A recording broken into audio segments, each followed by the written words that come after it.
ఏ మాత్రం లేట్ లేకుండా డైరెక్ట్ మ్యాటర్లోకి వెళ్దాం. సరే, మన మొదటి కరెంట్ అఫైర్ అండి. ఓకే, ఇక్కడ మీ అందరికీ ముందుగా చెప్తున్నా, మీరు తెలుగు మీడియమా ఇంగ్లీష్ మీడియమా నాకు అనవసరం. ఏ మీడియం అయినా కూడా ఇక్కడ మీరు నిశ్చింతగా వినొచ్చు. సార్ అక్కడ టాపిక్ ఇంగ్లీష్లో ఉందే, వద్దు, భయం వద్దు. ఇంగ్లీష్లో ఉన్న ఆ ఒకాబులరీ, ఆ టర్మినాలజీని మీ రిథమెటిక్ చెప్పే బాధ్యత మాత్రం నాది. సరే, ఇక మన డీటెయిల్లోకి వెళ్దాం. ఇక్కడ చదవండి ఒకసారి, అనుసంధాన్ నేషనల్ రీసెర్చ్ ఫౌండేషన్ అన్నట్టుగా. సో ఇక్కడ పేర్లను చూడండి, అనుసంధాన్ నేషనల్ రీసెర్చ్ ఫౌండేషన్. ఒకసారి ఆ పేరు చూస్తే మీకు ఏదైనా కొంచెమైనా క్లారిటీ వస్తుందా? ఏంటంటే నేషనల్ రీసెర్చ్ ఫౌండేషన్ అంటే జాతీయంగా దేశం మొత్తం మీద రీసెర్చ్ పరంగా ఇదొక అపెక్స్ బాడీగా మనం చూసుకోవచ్చు. ఎలా అంటే ఇది ముందుగా ఒక స్టాచ్యుటరీ బాడీ. తెలుగులో అయితే దీన్ని మనం ఏమంటామంటే చట్టబద్ధ సంస్థ అనే పేరుతో మనం పిలుచుకుంటాం. మరి చట్టబద్ధ సంస్థ మన దేశం ఏం చేస్తుందంటే, ఫర్ ఎగ్జాంపుల్ కాలేజ్లో కానీ యూనివర్సిటీలో కానీ వాటిని కుదురు అడాప్ట్ చేసుకుంటుంది. వాటికి కావాల్సిన రీసెర్చ్ అండ్ డెవలప్మెంట్, ఇన్నోవేషన్, కొత్త ఇన్నోవేషన్ సంబంధించిన జ్ఞానాన్ని, సైన్స్ అండ్ టెక్నాలజీని పరిచయం చేస్తూ ఇది మనకి యూజ్ అవుతుంది అన్నట్లుగా. అయితే వెరీ రీసెంట్గా వీళ్ళు ఏం చేశారంటే సరల్ అనే ఒక ఏ ప్లాట్ఫామ్ తీసుకొచ్చారు. ఓకేనా, ఇక్కడ మీకు కనబడుతుంది సరల్. ఓకేనా, దయచేసి సరల్ అని మీరు తెలుగులో మాత్రం రాయకండి అమ్మా. సో తెలుగులో సరల్ అని ఇలా మాత్రం రాయకండి, ఎందుకంటే దానికి ఒక అబ్రివేషన్ ఉంది కాబట్టి మనం ఇక్కడ మాట్లాడుకుందాం. ఓకేనా, సో సరల్ అంటే అర్థం ఏంటంటే SARAL, S for simplified, A for automated, R for research, A for amplification, L for learning. So దీని తెలుగు మీడియం అయినా ఇంగ్లీష్ మీడియం నేను మీకు హెల్ప్ చేయలేను. మీరు ఖచ్చితంగా ఇంగ్లీష్లో గుర్తుపెట్టుకోవాలి, ఎందుకంటే ఎగ్జామ్లో తెలుగులో అడిగినవాడు దీన్ని ఇలా అడుగుతాడు. ఎలా అడుగుతారు తెలుసా? చూడండి, సింప్లిఫైడ్. ఓకేనా, అంటే ఈ ఇంగ్లీష్ పదాన్ని కూడా తెలుగులో మీకు రాస్తుంటారు. మరి simplified, automated, research, amplification, learning అంటే ఏంటంటే ఏదైనా సైంటిఫికల్ టర్మ్స్ మీకు అర్థం కాని భాషలో ఉంటే అప్పుడు మీకు ఎలాంటి ప్రాబ్లం అవుతుంది. అదే మీకు తెలుగులో ఉంటే, అదే మీకు వచ్చిన హిందీలో ఉంటే, అదే మీకు వచ్చిన ఇంగ్లీష్లో ఉంటే, అదే మీకు వచ్చిన తమిళ్లో ఉంటే ఎంత బాగుంటుంది. అలాంటి ఒక ఏ ప్లాట్ఫామ్ తీసుకొచ్చారు. ఇక్కడ ఏంటంటే to convert complex technology and research work in to the simple language social media content including the podcast and the short videos in the 18 Indian languages. ఇప్పుడు చూడండి, మనకి అర్థం కాని పాడ్కాస్ట్, మన అర్థం కాని రీసెర్చ్ డేటా కానీ ఒక 18 భారతీయ భాషలలో తీసుకొచ్చిన ఒక ఏ చార్ట్ కొట్టే ఈ simplified, automated, research, amplification and learning అన్నమాట. ఈ సరల్ ఏని ఎవరు తీసుకొచ్చారు? Direct question. Anusandhan national research foundation. ఇది చట్టయుత బాడీకి ఎప్పుడు ఏర్పడింది? పార్లమెంట్ దీన్ని ఎప్పుడు తీసుకొచ్చింది? ఎప్పుడు? 2023లో తీసుకొచ్చిందండి. ఎప్పుడు? 2023లో తీసుకొచ్చింది. 5 సంవత్సరాల కాలానికి. అంటే guys, Anusandhan national research foundation అంటే అది మన కంట్రీలో science and technology, research, innovation promote చేసే ఒక సంస్థ. ఆ సంస్థ మన దేశంలో చట్టయుతంగా ఏర్పడింది. ఆ చట్టం ఎప్పుడు చేసిన తెలుసా? పార్లమెంట్ 2023లో. ఆ చట్టం మనకు ఒక 50,000 కోట్ల రూపాయలు దాన్ని కేటాయించింది. ఇలా కేటాయింపులు ఎన్ని సంవత్సరాలు ఉంటాయంటే ఓన్లీ 5 ఇయర్స్ మాత్రమే. అంటే 2028 వరకు ఆ 50,000 కోట్ల కేటాయింపులు దీనికి మాత్రం ఇవ్వబడుతుంది. అయితే ఇంతకుముందు దీని ప్లేస్లో ఎవరు ఉండేవాళ్ళంటే science and engineering research board ఉండేది. మొత్తంగా ఇది ఎవరి కింద రన్ అవుతుందంటే department of science and technology కింద రన్ అవుతుంది. This is the detail information of this Anusandhan national research foundation. ఓకేనా, నెక్స్ట్ ఇక్కడ మనకి ఒపెక్ ప్లస్ న్యూస్లోకి వచ్చింది. ఓకేనా, ఒపెక్ ప్లస్ అండ్ ఒపెక్ ఈ రెండు పేర్లు వినండి. ఓకేనా, ఒకటేమో ఒపెక్, రెండవదేమో ఒపెక్ ప్లస్. నేను మీకు గ్యారంటీ ఇస్తున్నా, మీరు రాసే ఏ ఎగ్జామ్ అయినా ఈసారి దీని మీద క్వశ్చన్ లేకుండా ఎగ్జామ్ పేపర్ తయారు. ఎందుకు సార్ అంత బలంగా చెప్తున్నట్టే, గత 2 months నుంచి పెద్ద ఇష్యూ అవుతుంది. ఎలా ఇష్యూ అవుతుంది ఇప్పుడు నేను చెప్తా. యాక్చువల్గా ఒపెక్ అంటే ఏంటంటే ఆయిల్, పెట్రోలియం ఎక్స్పోర్టెడ్ కంట్రీస్ అన్నట్టుగా. అంటే ప్రపంచవ్యాప్తంగా ఆయిల్ రిజర్వ్స్ ఎక్కడ ఎవరి దగ్గర ఉంటాయో వాళ్ళు ఎక్స్పోర్ట్ చేస్తుంటారు ఈ పెట్రోలియంని. అలాంటి కంట్రీస్కి సంబంధించిన ఒక అంతర్జాతీయ సంస్థని, ఒక బైండింగ్ సంస్థ ఇది. బైండింగ్ అంటే ఇందులో రూల్స్ని అందులోనే సభ్య దేశాలు ఖచ్చితంగా తూచా తప్పకుండా పాటించాలి. మరి అలాంటి ఈ ఒపెక్లో మళ్ళీ ఒపెక్ ప్లస్ అనే ఒక కొత్త కూటమి ఏర్పడింది. మరి ఒపెక్ ఎప్పుడు ఏర్పడింది తెలుసా మీకు? 1960లో 5 దేశాలు మాత్రమే ఫౌండేషన్ దేశంగా ఏర్పడినాయి. అంటే 5 దేశాలు మాత్రమే ఒపెక్ని ఏర్పరిచినాయి. తర్వాత దీంట్లో ఇంకొక 7 దేశాలు జాయిన్ అవడంతో మొత్తంగా మనకి 12 దేశాలుగా మారిపోయింది. తర్వాత మనకి 2016లో మరొక 10 దేశాలు ఒక కొత్త కూటమిగా ఈ ఒపెక్కి ఒపెక్ ప్లస్ అనే పేరుతో ఏర్పడడం జరిగింది. అయితే ప్రెజెంట్ కాంటెక్స్ట్ ఏంటంటే ఈ ఒపెక్ నుంచి ఒక దేశం, ఆ దేశం పేరే యుఏఈ, యునైటెడ్ అరబ్ ఎమిరేట్స్, ఇప్పుడు దాంట్లో నుంచి ఎలిమినేట్ అయిపోయింది. 100% ఇంపార్టెంట్ అండి, గుర్తుపెట్టుకోండి. ఓకేనా, ఇప్పుడు మన ఈ కాంటెక్స్ట్లో ఒపెక్ అసలు ఎప్పుడు ఏర్పడిందంటే 1960లో మనకి 5 దేశాలు మాత్రమే ఫౌండేషన్ దేశాలుగా ఏర్పడ్డాయి. అంటే ఫౌండేషన్ అంటే అవి మాత్రమే ఇంక ఫౌండేషన్ నేషనే, ఇంకెవరు రాలేదు. ఆ దేశాలని గుర్తుపెట్టండి. చిన్న కోడ్ చెప్తున్నా, ఓకేనా? సో ఆ చిన్న కోడ్ కంటే ముందు ఫస్ట్ ఆఫ్ ఆల్ ఆ దేశాలను చెప్పడానికి మీ కళ్ళ ముందుకు ఒక బెస్ట్ కోడ్ తీసుకొచ్చా, ఓకేనా? ఇక్కడ విస్కీ అని ఉంది. జనరల్గా విస్కీ తాగుతారు కదా. మరి విస్కీ అంటే ఏంటంటే Venezuela, Iraq, so South Sudan, మన కజకిస్తాను, ఇరాక్, సారీ ఇక్కడ Kuwait not Kazakhstan, this is Kuwait, ఓకేనా? ఒకటి Venezuela, Iran, South Sudan, Kuwait, Iraq. ఇగో ఈ 5 దేశాలు దీనికి ఫౌండేషన్ దేశాలు ఏర్పడ్డాయి. అయితే మొదట్లో దీని హెడ్ క్వార్టర్స్ని స్విట్జర్లాండ్లో జెనీవాలో పెట్టుకుంటే తర్వాత దీన్ని ఆస్ట్రియా క్యాపిటల్ వియన్నాకు షిఫ్ట్ చేయడం జరిగింది, ఓకేనా? ఇది మాత్రం గుర్తుపెట్టుకోండి. వీళ్ళ హెడ్ క్వార్టర్ ఎక్కడ ఉందంటే ఆస్ట్రియా క్యాపిటల్ వియన్నాలో ఉంది. మరి ఒపెక్ ప్లస్ ఏంటంటే ఈ ఒపెక్కి అడిషనల్గా మరొక 10 కంట్రీలు జాయిన్ అవ్వడంతో మనకి ఈ ఒపెక్ ప్లస్ ఏర్పడింది. అయితే రేపు పొద్దున వచ్చే ఎగ్జామ్స్లో అడగొచ్చు ఒపెక్లో ఉన్న దేశాలంటే ఒపెక్ ప్లస్లో ఉన్న దేశాలు అంటే అడగొచ్చు, ఓకేనా? ఒపెక్లో ఉన్న దేశాలు మీరు గుర్తుపెట్టుకోవడానికి చిన్న కోడ్ చెప్పా. CAG focused on whisky and LNG. CAG అంటే జనరల్గా మీరు క్యాగ్ కంట్రోలర్ ఆడిటర్ జనరల్ ఉంటారు కదా, ఇక్కడ controller auditor and accountant general గుర్తుపెట్టుకోండి. ఫోకస్డ్ ఆన్ విస్కీ అంటే మద్యం బాటిల్ కానీ ఎల్ఎన్జీ గ్యాస్ మీద ఫోకస్ చేస్తుందంట. మరి ఈ కాంటెక్స్ట్లో కాగ్ అంటే ఏంటంటే C for Congo, A for Algeria, another A for Arab, ఓకేనా? Another A for Arabia, okay? So తర్వాత జీ ఫర్ గేబన్, ఓకేనా? నెక్స్ట్ విస్కీ ఆల్రెడీ మనకి అయిపోయింది. Next LNG, L for Libya, N for Nigeria, okay? G for Guinea, equatorial Guinea. ఇవి మనకి మొత్తంగా 12 దేశాలు. ఈ 12 దేశాలు కాకుండా ఒపెక్ లిస్ట్లో ఉన్న దేశాలు మరొక 10. ఈ 10ని గుర్తుపెట్టుకోవడానికి బ్లూబెర్రీ అని ఒక రెస్టారెంట్ ఉందండి, దానికి ఎంఆర్ఓ మాస్కులు అమ్ముతున్నారని గుర్తుపెట్టుకోండి. బీబీ ఎంఆర్ఓ మాస్క్స్ అని గుర్తుపెట్టుకోండి. B for Brunei, B for Bahrain, M for Mexico, R for Russia, O for Oman, M for Malaysia, A for Azerbaijan, S for South Sudan, K for Kazakhstan, S for Sudan. ఇలా గుర్తుపెట్టుకోండి, సింపుల్గా మీకు గుర్తుంటుంది. ఇక్కడివి ఈ 2 గుర్తుపెట్టుకోండి, set, ఓకేనా? Yes. Next మనకి ఇక్కడ షాంగ్టన్ ఖర్చం హైడ్రో ఎలక్ట్రిక్ ప్రాజెక్ట్ న్యూస్లోకి వచ్చిందండి. షాంగ్టన్ ఖర్చం హైడ్రో ఎలక్ట్రిక్ ప్రాజెక్ట్. జనరల్గా ఈ టాపిక్ మనకి ఎందులో నుంచి అడుగుతున్నారంటే జాగ్రఫీ నుంచి అడగడం జరుగుతుంది. జాగ్రఫీ నుంచి కరెంట్ అఫైర్స్లో క్వశ్చన్ అడుగుతారంటే డెఫినెట్గా అడుగుతారు. ఎలాంటి కాంటెక్స్లో అంటే నేషనల్ పార్క్స్ కానీ, వైల్డ్ లైఫ్ సాంక్చురీస్ కానీ, రామ్సర్ సైట్స్ కానీ, హైడ్రో ఎలక్ట్రిక్ పవర్ ప్లాంట్స్ కానీ ఈ కాంటెక్స్లో అడుగుతారండి. ఇక్కడ చూద్దాం. మరి షాంగ్టన్ ఖర్చం హైడ్రో ఎలక్ట్రిక్ ప్రాజెక్ట్ ఇది ఎక్కడ ఉందంటే ఫస్ట్ ఆఫ్ ఆల్ ఇది మనకి సట్లెజ్ రివర్ మీద మనకు కనబడుతుంది. ఏ రివర్ మీద? సట్లెజ్ రివర్ మీద ఇది మనకి కనబడుతుంది. అయితే ఏంటంటే అసలు సట్లెజ్ రివర్ ఇది మనకి ఎలా ఎంటర్ అవుతుంది స్టోరీ ఏంటంటే ఫస్ట్ ఆఫ్ ఆల్ హిమాచల్ ప్రదేశ్లో మనకి ఒక కనుమ ఉంటుంది. ఆ కనుమ పేరు ఏమిటి అంటే దట్ ఈస్ షిప్కిలా. ఏం కిలా? షిప్కిలా కనుమ. షిప్కిలా పాస్ ఒకటి ఉంటుందండి. ఈ షిప్కిలా పాస్ని ఎంటర్ అవుతూ మన దేశంలోకి ఎంటర్ అవుతున్న నది ఏంటని ఇది లాస్ట్ టైం మీ SIPCలో అడిగిన క్వశ్చన్, ఓకేనా? అలా ఎంటర్ అవుతున్న రివరే దట్ ఈస్ సట్లెజ్ రివర్. ఈ సట్లెజ్ రివర్ మీద ఏర్పడిన ఈ షాంగ్టన్ ఖర్చం హైడ్రో ఎలక్ట్రిక్ పవర్ ప్లాంట్ అనేది ఇప్పుడు 450 మెగావాట్ల కెపాసిటీకి అది రీచ్ అయిందంట. ఇలా హిమాచల్ ప్రదేశ్ ముఖ్యమంత్రి మనతో మాట్లాడడం జరుగుతుంది.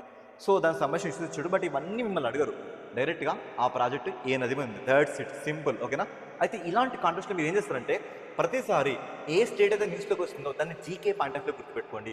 ఫర్ ఎగ్జాంపుల్ ఒక స్టేట్ న్యూస్లోకి రావాలని దాని క్యాపిటల్, దాని హైకోర్టు ఎక్కడుంది, దాని దగ్గర ఉన్న సీఎం ఎవరు, ఆ లీడింగ్లో ఉన్న పార్టీ ఏంటి, గవర్నర్ ఎవరు, దాంతోపాటు లోక్సభ ఎంపీలు, రాజ్యసభ ఎంపీలు, ఆ కాన్స్టిట్యూన్సీ మొత్తం టోటల్గా ఎన్ని ఎమ్మెల్యే కాన్స్టిట్యూన్సీ ఉన్నాయి ఇవి గుర్తుపెట్టుకోండి. జనరల్గా దీని క్యాపిటల్ షిమ్లా అండ్ రెండో క్యాపిటల్ ధర్మశాల. ఈ ధర్మశాల జనరల్గా మనం వింటర్లో దీని క్యాపిటల్ చూసుకుంటాం. ఓకే, ఇక్కడ గవర్నర్ చూసుకుంటే మనకి కవిందర్ గుప్తా, చీఫ్ మినిస్టర్ చూసుకుంటే సుఖ్వీందర్ సింగ్ సుక్కు, నేషనల్ కాంగ్రెస్ ఇక్కడ ఉంది మనకి. టోటల్ అసెంబ్లీ సీట్స్ చూసుకుంటే మొత్తం 68 అసెంబ్లీ సీట్స్. ఎంపీ సీట్లు లోక్సభకి 4, రాజ్యసభకి 3. మొత్తం దీని హైకోర్టు వచ్చేసి హిమాచల్ ప్రదేశ్కి సెపరేట్గా ఒక హైకోర్టు సెటిల్ అయిపోయింది, ఓకేనా? తర్వాత హిమాచల్ ప్రదేశ్ పొద్దున అడుగుతారు ఇది మన దేశంలో ఎన్నవ రాష్ట్రంగా ఆవిర్భవించిందని రేపు అడగచ్చు. ఇక్కడ నేను ఒక కోడ్ రాసా, ఈ కోడ్ని యాజ్ ఇట్ ఈస్గా నోట్ చేసుకోండి. కోడ్ ఏంటంటే గుడ్ నైట్. జీ అని అంటే good night, Hari, Hima, Mani, Tripura, Megha, Seenu, draw map for Goa's cuteness. So గుర్తుపెట్టుకోండి, ఇవేంటంటే మనం అడుగుతారండి రాష్ట్రాల వరుస క్రమము. ఏంటి? రాష్ట్రాల వరుస క్రమం అడుగుతారు. మరి రాష్ట్రాల వరుస క్రమం చూసుకుంటే మనకి 15వ రాష్ట్రం నుంచి 28వ రాష్ట్రం. మరి 15 రాష్ట్రం చూసుకుంటే అంటే మనకి నంబర్ 1 గుజరాత్ నుంచి 28వ రాష్ట్రం తెలంగాణ వరకు. వీటి వరుస క్రమాన్ని ప్రతిసారి ఎగ్జామ్స్లో అడుగుతున్నాడు, కాస్త గుర్తుపెట్టుకోండి. ఏంటంటే good night, Hari, Hima, Mani, Tripura, Megha, Seenu, draw map for Goa's cuteness. ఇక్కడ మీరు క్యాపిటల్ మీద ఫోకస్ చేయండి. జీ అంటే గుజరాత్, ఎన్ అంటే నాగాలాండ్, హరి అంటే మనకి హర్యానా, హిమ అంటే హిమాచల్ ప్రదేశ్, మణి అంటే మణిపూర్, త్రిపుర అంటే త్రిపుర, మేఘ అంటే మేఘాలయ, సీను అంటే సిక్కిం. ఇక్కడ మనకి ఎం అంటే మిజోరం, ఏపీ అంటే అరుణాచల్ ప్రదేశ్, గోవా అంటే గోవానే, సి అంటే ఛత్తీస్గఢ్, యు అంటే ఉత్తరాఖండ్, టీ అంటే తెలంగాణ. ఇలా గుర్తుపెట్టుకోండి. అయితే ఎందుకంటే హిమాచల్ ప్రదేశ్ మన దేశంలో 15వ రాష్ట్రంగా ఉద్భవించింది. సరే, ఇప్పుడు మనం ఇక్కడ ఇంకొక విషయం మాట్లాడుకుందామండి, సిక్కిం గురించి మాట్లాడుకుందాం. ఈ సిక్కిం కరెంట్ అఫైర్ కూడా చాలా ఇంపార్టెంట్. ఏంటంటే ఈ సిక్కిం మనకి 1975లో మనకి 36th రాజ్యాంగ సవరణ చట్టం ద్వారా ఇది మన దేశంలో 22వ రాష్ట్రంగా ఇది మన దేశంలో జడ్జ్ చేయడం జరిగింది. అయితే ఇప్పటికీ ఎన్ని సంవత్సరాలు పూర్తయిందండి? 50 సంవత్సరాలు పూర్తయింది. అంటే 2025 నుంచి 2026 వరకు ఇలా 50 సంవత్సరాలు ఏర్పడింది అనే విషయానికి సంబంధించిన పండుగలు జరుపుకోవడం ఎండింగ్లోకి వచ్చింది. అయితే నరేంద్ర మోదీ గారు వెళ్ళి విజిట్ చేయడం వల్ల ఈ 50 సంవత్సరాల పండుగ పూర్తయిందని మనకి కరెంట్ ఎపిసోడ్లో రావడం జరిగింది. By the way, Sikkim capital వచ్చేసి గ్యాంగ్టాక్. ఇక్కడ ఫేమస్గా మనం కనబడుతున్న తెగలు వచ్చేసి లెప్చా అనే తెగ కూడా కనబడుతుంది. అదేవిధంగా ఇక్కడ కనబడుతున్న ఒక బయోస్ఫియర్ రిజర్వ్ వచ్చేసి మనకి కాంచనజంగా, ఓకేనా, కాంచనజంగా బయోస్ఫియర్ రిజర్వ్ అనేది మనకి సిక్కింలో కనబడుతుంది. సిక్కిం అనగానే మీకు గుర్తు రావాల్సిన పాయింట్స్ అయితే ఇవి. ఒకప్పుడు ఇది ఇలా అంటే ఒక సెపరేట్ కింగ్డమ్, అంటే ఒక సెపరేట్ రాజ్యంగా ఇది మన కళ్ళ ముందు కనబడింది. ఆ రాజ్యాన్ని పరిపాలించిన ఆ రాజవంశస్థుల్నే మనం చోగ్యాల్ రాజులు అనే పేరుతో పిలుచుకునే వాళ్ళం. ఓకేనా, ఈ పాయింట్స్ మాత్రం 100% మీకు గుర్తుండాల్సిందే. Okay, next, every time repeated మోడ్లో మనకి కొన్ని క్వశ్చన్స్ అడుగుతున్నారంటే, ఎస్పెషల్లీ దేంట్లో అడుగుతున్నారంటే హైడ్రో ఎలక్ట్రిక్ పవర్ ప్రాజెక్ట్స్ కానీ అదేవిధంగా డ్యామ్స్ కానీ. ఈ టాపిక్ మీద మనకి ప్రతిసారి క్వశ్చన్స్ అడుగుతుంది కాబట్టి చాలా జాగ్రత్తగా గుర్తుపెట్టుకోండి. జీలం అనే పేరు వింటేనే మనకి ఉరి డ్యామ్ గుర్తు రావాలి. చీనాబ్ అనే నది పేరు వింటే సలాల్ కానీ, దుల్హస్తి కానీ, బాగ్లిహార్ కానీ, సవాల్కోట్ కానీ, రాటిల్ కానీ, కీరు కానీ గుర్తు రావాలి. రావి పేరు వినగానే మీకు రంజిత్ సాగర్ కానీ, ఆ రంజిత్ సాగర్కి ఉన్న మరొక పేరు ఏంటంటే తెగిని డ్యామ్. ఓకేనా, అదే రావి మీద మనకి చెమేరా డ్యామ్, అదే రావి మీద మనకి షాపూర్ ఖండి డ్యామ్ ఉంది. మరి బియాస్ గురించి చూసుకుంటే ఈ బియాస్ మీద మనకు కనబడుతున్న డ్యామ్ పోంగ్ డ్యామ్. ఈ పోంగ్ డ్యామ్కి మరొక పేరు ఏంటంటే Maharana Pratap Sagar dam. Okay, next Sutlej మీద చూసుకుంటే బాక్రా, నంగల్, నాతప జక్రీ డ్యామ్, తర్వాత ఖర్చం వాగ్దో డ్యామ్. ఓకే, మరి ఎక్స్ట్రా పాయింట్ కింద ఇక్కడ నేను మీకు 2 పాయింట్స్ రావడం జరిగింది. ఒకటి, రిహండ్ అని ఒక నది ఉందండి. ఈ నది ఎక్కడ ఉంటుందంటే ఉత్తరప్రదేశ్లో ఉంటుంది. ఈ రిహండ్ నది మీద ఏర్పడిన ఒక ఆర్టిఫిషియల్ కృత్రిమ జలాశయాన్ని మనం గోవింద్ బల్లభ పంత్ సాగర్, ఓకేనా, జీబీ పంత్ సాగర్ అనే పేరుతోని మనం పిలుచుకుంటున్నాం. అయితే మనకి బాక్రా అని ఒక డ్యామ్ ఉంది కదా, చూడండి ఇక్కడ బాక్రా డ్యామ్ ఏ నది మీద ఉంది? సట్లెజ్ మీద ఉంది. ఈ బాక్రా మీద ఏర్పడిన ఒక కృత్రిమ జలాశయాన్ని మనం గోవింద్ సాగర్ జలాశయం అంటున్నాం. ఇది గోవింద్ బల్లభ పంత్ సాగర్, ఇది గోవింద్ సాగర్ జలాశయం అనే పేరుతో పిలుచుకుంటున్నాం. ఎవ్రీ టైం ఎగ్జామ్స్లో అడుగుతున్నాడు కాబట్టి మీరు కన్ఫ్యూజ్ అవ్వద్దు. కాబట్టి నేను ఎవ్రీ టైం రిపీటెడ్ క్వశ్చన్స్ ఇక్కడ రాయడం జరిగింది. వీటి మీద మేజర్గా మీరు ఫోకస్ చేయాల్సిన అవసరం అయితే ఖచ్చితంగా ఉంది. ఓకే, నెక్స్ట్, ఐఎన్ఎస్ ధ్రువ్ అనే ఒక షిప్ మనకి న్యూస్లోకి వచ్చిందండి. INS Dhruv, Indian naval ship Dhruv ఇప్పుడు న్యూస్లోకి వచ్చింది. ఒకసారి ఈ ధ్రువ్ స్ట్రక్చర్ని మీరు అబ్జర్వ్ చేయండి. ఈ స్ట్రక్చర్ చూస్తే మీకు కొన్ని బాల్స్ కనబడుతున్నాయి. చూడండి, ఈ బాల్స్ ఏంటండి అవి? They are antennas. ఓకేనా, అవి యాంటెనాలు. అయితే స్టోరీ ఏంటంటే, first of all recently INS, ఓకేనా, Indian navy deployed the specialised missile tracking and ocean surveillance missile. చూడండి ఇక్కడ ఈ పదం రేపు పొద్దున ఎగ్జామ్స్ యాస్తి అడుగుతాడు. ఏంటంటే ఇక్కడ మనం చూడండి, ఐఎన్ఎస్ ధ్రువ్ అన్న ఒక షిప్ ఉందండి. ఈ ధ్రువ్ అనే షిప్ ఇది anti submarine warfare shallow water క్రాఫ్టా, లేదంటే మిజైల్ టెక్నికాలా, సర్వేలెన్స్ చేస్తుందా, లేదంటే అసలు ఎలాంటి షిప్? దీని యొక్క క్యారెక్టరిస్టిక్స్ ఏంటి? రేపు పొద్దున్న ఎగ్జామ్స్లో అడగడానికి చాలా స్కోప్ ఉంది మిత్రమా, గుర్తుపెట్టుకో. ఇది ఎలాంటి షిప్ అంటే ఇది సర్వీలెన్స్ అంటే ఏంటో తెలుగులో నిఘా అంటాం. ఓకే, దాంతోపాటుగా మిజైల్ ట్రాకింగ్ అంటే క్షిపణులను గుర్తించేది, మిజైల్ను గుర్తించేది. మరి ఎందుకు దీన్ని ఇప్పుడు మనం ఇదే టైంలో మోహరించడం జరిగింది? ఎందుకు డిప్లాయ్ చేయడం జరిగింది అంటే పాకిస్తాన్ అది ఊరుకుంటుందా? పాకిస్తాన్ మన మీదకి ఫైర్ అటాక్ చేస్తుందంట. మరి ఫైర్ అటాక్ చేస్తే దీన్ని అరేబియాలోకి మన ఇండియన్ నేవీ దింపింది.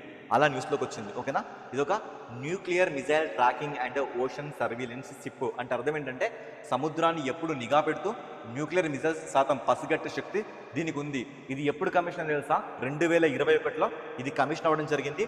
దీన్ని ఏర్పరిచింది ఎవరంటే హిందుస్థాన్ షిప్ యార్డ్ లిమిటెడ్, అదేవిధంగా DRDO, అదేవిధంగా national technical research organisation NTRO. ఒక్కరు కాదు, దీన్ని ముగ్గురు ఏర్పరిచింది. హిందుస్థాన్ షిప్ యార్డ్ లిమిటెడ్ వాళ్ళు, DRDO వాళ్ళు, అదేవిధంగా NTRO వాళ్ళు. ఈ ముగ్గురు దీన్ని ఏర్పరచడం జరిగింది. ఇక్కడ ఏ డేటా చెప్పినో అదే డేటా నీట్గా నోట్ చేసుకోండి, సరిపోతుంది. ఈ PDF కూడా మన టెలిగ్రామ్ లింక్ కింద డిస్క్రిప్షన్లో ఉంది. అందులో ఈ పీడిఎఫ్ మీకు పొందుపరచబడింది. వెళ్ళి అక్కడ కూడా క్లియర్గా చూసుకొని రండి. ఓకే, నెక్స్ట్ టాపిక్లోకి వెళ్దాం. విశ్వసూత్ర అనే ఒక ప్రభుత్వ పథకం మనకి న్యూస్లోకి వచ్చిందండి. ఇక్కడ చూడండి, Vishwasutra waves of India for the world. ప్రపంచానికి మనం ఏం చేస్తున్నాం, మన యొక్క నేత కార్మికుల యొక్క గొప్పతనాన్ని మనం చూపిస్తున్నాం. అయితే ఇక్కడ సిచ్యువేషన్ ఏంటంటే, మనకి 61వ ఫెమినా మిస్ ఇండియా కాంపిటీషన్. ఈ మిస్ ఇండియా పోటీలు ఎక్కడ జరిగినాయంటే మనకి ఒడిశా క్యాపిటల్ అయిన భువనేశ్వర్లో జరిగినాయండి. ఎక్కడ? ఒడిశా క్యాపిటల్ భువనేశ్వర్లో మనకి ఇవి జరిగినాయి. అయితే చూడండి, అసలు ఏ మిస్ ఇండియా అంటే అందగత్తల ప్లాట్ఫామ్. మరి అందగత్తల ప్లాట్ఫామ్కి వచ్చినప్పుడు అక్కడ కదండి చీరలు పెడితే బాగా సేల్ అయ్యేది. జిమ్ ముందు కోడిగుడ్లు నమ్మండి, ప్రోటీన్ పౌడర్ నమ్మండి. అదేవిధంగా కార్లను ఒక దగ్గర, అంటే ఏదైనా కార్లను ఒక దగ్గర ఉన్న దగ్గర ఒక వాషింగ్ పెట్టండి. అట్లా పెడితే మీ బిజినెస్ ఎలా రన్ అవుతుంది? ఇక్కడ అందగత్తలు ఒక దగ్గర జామ్ అయినప్పుడు ఇలాంటి శారీస్ పెడితే ఎంతలా అమ్ముడుపోతాయండి. అదే ఇక్కడ చెప్తుంది. ఇక్కడ చూడండి, ఇక్కత్ ఒడిస్సా, తర్వాత కాంచీవరం తమిళనాడు, ఇవో మొయిరాంగ్ ఫీ మణిపూరి, జమ్దాని బెంగాలు, ముగా సిల్క్ అస్సాం. ఇలా రకరకాల చీరలు దాదాపుగా 30 రాష్ట్రాల నుంచి, అంటే రాష్ట్రాలు యూనియన్ టెరిటరీ నుంచి 30 రకాల చీరలు 30 వివిధ రకాల దేశాల నుంచి వచ్చిన వాళ్ళని అట్రాక్ట్ చేసే విధంగా మనకి విశ్వసూత్ర అనే పేరుతోని హ్యాండ్లూమ్ వీవర్స్కి సంబంధించిన ఒక కల్చరల్ పోటీని, ఒక కల్చరల్ స్టాల్స్ని ఈ ఫెమినా మిస్ ఇండియా ప్రోగ్రామ్ దగ్గర ఎస్టాబ్లిష్ చేయడం జరిగింది.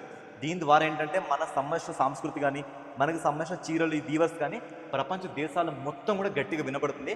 దీన్ని లాంచ్ చేసింది ఎవరంటే that is office of the development commissioner.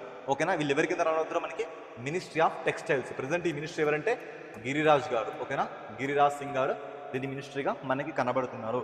ఇది దీనికి సంబంధించిన కరెంట్ అఫేర్. విశ్వసూత్ర అనే పేరుతో ఇటీవల మనకి న్యూస్లోకి వచ్చింది. ఇది అసలు ఏం చెప్తుందంటే మన దేశపు నేత కార్మిక సంబంధించిన చీరల గొప్పతనాన్ని, మన యొక్క బట్టల గొప్పతనాన్ని ప్రపంచ దేశాలకు వినిపించే విధంగా మనం తీసుకున్న ఇనిషియేటివ్ ఇక్కడ మీరు మాట్లాడాలి. మరి నెక్స్ట్ మనకి శ్రీ విల్లీపుత్తూరు మేఘామలై టైగర్ రిజర్వ్ న్యూస్లోకి వచ్చిందండి. జనరల్గా ఈ టైగర్ రిజర్వ్ మనకి ఎక్కడ ఉంటుందంటే నీలగిరి కొండల వద్ద ఉంటుంది. మరి నీలగిరి కొండలు అంటే ఏంటి అండి? మనకి భారతదేశం ఇలా పెనిన్సులర్ ఇండియా ఉంటుంది కదా. ఇక్కడ చూసుకుంటే ఇది మనకి కేరళ, ఇది మనకి కర్ణాటక, ఇది మనకి తమిళనాడు. ఈ ప్లేస్లో మనకి వెస్టర్న్ ఘాట్స్ వచ్చి ఇక్కడ రాకుంటాయి. మరి ఇక్కడ చూసుకుంటే మనకి ఈస్టర్న్ ఘాట్స్, అంటే తూర్పు కనుమలు ఇలా వెళ్ళిపోతాయి. తూర్పు కనుమలు పశ్చిమ కనుమలు రెండు కలుసుకునే ఒక ప్రాంతాన్ని మనం గూడలూరు అనే పేరుతో పిలుచుకుంటామండి. ఈ గూడలూరు దగ్గరగా మనకు కనబడుతున్న ఈ ఎంటైర్ రేంజ్ని మనం నీలగిరి అనే పేరుతో పిలుచుకుంటాం. ఈ నీలగిరి మన దేశంలో 1986లో మొట్టమొదటి బయోస్ఫియర్ రిజర్వ్స్గా మన కళ్ళ ముందుకు వచ్చింది.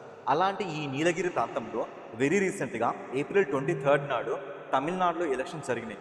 ఆ ఎలక్షన్స్లో మనకి అండిపత్తి, ఓకేనా, అండిపత్తి అనే ఒక నియోజకవర్గం ఉంది. ఈ నియోజకవర్గంలో కేవలం 5 కోసం మాత్రమే ఎలక్షన్ కమిషన్ ఆఫ్ ఇండియా వాళ్ళ కోసం ప్రత్యేకంగా ఒక స్పెషల్ బూత్ని ఏర్పరిచి వాళ్ళ కోసం మాత్రమే ఎన్నికల్ని కండక్ట్ చేసింది. ఇది పాయింట్. ఎలక్షన్ కమిషన్ నాడు ఇంపార్టెంటే, నేడు ఇంపార్టెంటే, రేపటికి ఇంపార్టెంటే. ఎప్పుడైతే మీ కన్ను ఈ ఎలక్షన్ కమిషన్ ఆఫ్ ఇండియా అనే పేరు వింటుందో అప్పుడు మీకు గుర్తు రావాల్సింది ఏంటంటే భారత రాజ్యాంగం, అంటే ఇండియన్ కాన్స్టిట్యూషన్లో ఇది మనకి పార్ట్ 15 భాగం 15లో ఆర్టికల్ 324 నుంచి 329 వరకు ఉంటుంది. ఈ ఎలక్షన్ కమిషన్ ఆఫ్ ఇండియా ఇది ఒక రాజ్యాంగబద్ధమైన కాన్స్టిట్యూషనల్ బాడీ. ఓకేనా, ఇది మన దేశంలో 1950 జనవరి 25వ తేదీ నుంచి మన దేశంలో యాక్టివేట్ మోడ్లోకి వచ్చింది. అందుకే ఈ 1950ని ఎలక్షన్ కమిషన్ ఆఫ్ ఇండియాకి సంబంధించిన ఒక టోల్ ఫ్రీ నెంబర్గా మనం చూసుకుంటాం. ఈ జనవరి 25ని మన దేశంలో జాతీయ ఓటర్స్ దినోత్సవంగా, నేషనల్ ఓటర్స్ దినోత్సవంగా మనం దీన్ని జరుపుకుంటున్నాం. అదేవిధంగా ఇలా ఆర్టికల్ 324 నుంచి 329 వరకు మనం చూసుకోవచ్చు. ఇందులో ఆర్టికల్ 324 సబ్ క్లాస్ 5 ఏం చెప్తుందంటే చీఫ్ ఎలక్షన్ కమిషనర్ని ఏ రకంగా మనం తొలగించవచ్చు, అతని రిమూవల్ ఎలా ఉంటుంది చెప్తుంది. ఈ రిమూవల్ ఎలా ఉంటుందంటే ఆర్టికల్ 124 సబ్ క్లాస్ 4 ప్రకారంగా భారత చీఫ్ జస్టిస్ ఆఫ్ ఇండియాని ఎలా అయితే మనం రిమూవ్ చేయాలో అదే పద్ధతిలో ఈయన్ని కూడా మనం రిమూవ్ చేయవచ్చు. ఎలక్షన్ కమిషన్ ఆఫ్ ఇండియా అనేది మనకి 1+2 బాడీగా మన కళ్ళ ముందుకు వచ్చింది. ఇందులో ఈ ఒక్క అతను మన దేశంలో చీఫ్ ఎలక్షన్ కమిషనర్. మరి మిగతా వాళ్ళు రాజ్యాంగబద్ధమైన పదవులు కాదు. ఈయన టర్మ్ వచ్చేసి 6 to 65 years వరకు మనకి కనబడుతుంది. దీనికి సంబంధించిన ఒక ముఖ్యమైన రాజ్యాంగ సవరణ మనం చూసుకుంటే 61వ కాన్స్టిట్యూషనల్ అమెండ్మెంట్ యాక్ట్ 1988లో రావడం జరిగింది. దీని ప్రకారంగా సగటు ఓటర్ వయస్సు అనేది 21 సంవత్సరాల నుంచి 18 సంవత్సరాలకి కుదించడం జరిగింది. ఒక్కసారి ఎలక్షన్ కమిషన్ అనే పేరు విన్నప్పుడు మీ మైండ్లో గుర్తురావాల్సిన పదాలు అయితే ఇవి ఖచ్చితంగా గుర్తురావాలి మిత్రమా. ఎగ్జామ్ ఏదైనా నేను మాట్లాడిన ఈ పాయింట్ కనపడకపోతే వచ్చి కింద కామెంట్లో కామెంట్ చేసేస్తాయి, ఓకేనా. అలా మనకి శ్రీ విల్లిపుత్తూరు మేఘామలై టైగర్ రిజర్వ్ దగ్గర స్పెషల్గా పోలింగ్ బూత్ ఏర్పరచడం జరిగింది. ఇది మనకి ఎక్కడంటే వెస్టర్న్ ఘాట్స్లో లొకేట్ అవుతున్నట్టుగా కనబడుతుంది. ఇదే ప్లేస్లో మనం చూసుకుంటే ఇలాంటి గ్రిజల్డ్ స్క్విరల్కి సంబంధించిన ఒక వైల్డ్ లైఫ్ సాంక్చురీ కూడా ఇక్కడ ఎస్టాబ్లిష్ అయ్యింది అన్నమాట. తర్వాత మనం తువాలు దేశం కూడా చూసుకుందాం. ఇది మనకి ఎక్కడ ఉంటుందంటే మనకి మీ అందరికీ పసిఫిక్ సముద్రం తెలుసు కదా, ఆ పసిఫిక్ సముద్రంలో సెంట్రల్ పసిఫిక్ సముద్రంలో వెస్టర్న్ పసిఫిక్లో లొకేట్ అయింది. ఇది లొకేట్ అయితే దీన్ని పక్కన మనం చూసుకుంటే ఇక్కడ ఆస్ట్రేలియా, ఇటు చూసుకుంటే హవాయి ఐలాండ్స్ల మధ్యలో ఇది మనకి లొకేట్ అయింది. ఈ తువాలు యొక్క క్యాపిటల్ వచ్చేసి మనకి ఫూనాఫాటి. అబ్బా సార్ ఎంత స్టోరీ చెప్తుర్రు, బట్ ఎందుకు సార్ ఇప్పుడు మీరు దీని గురించి మనకు చెప్తున్నారంటే ఒకటే రీజన్, ఇది మునిగిపోబోతుంది. అవును, మీరు విన్న నిజమే. ఈ దేశం ఇప్పుడు మునిగిపోబోతుంది. ఈ దేశం సముద్ర మట్టానికి కేవలం 4 మీటర్ల హైట్లో మాత్రమే ఉంది.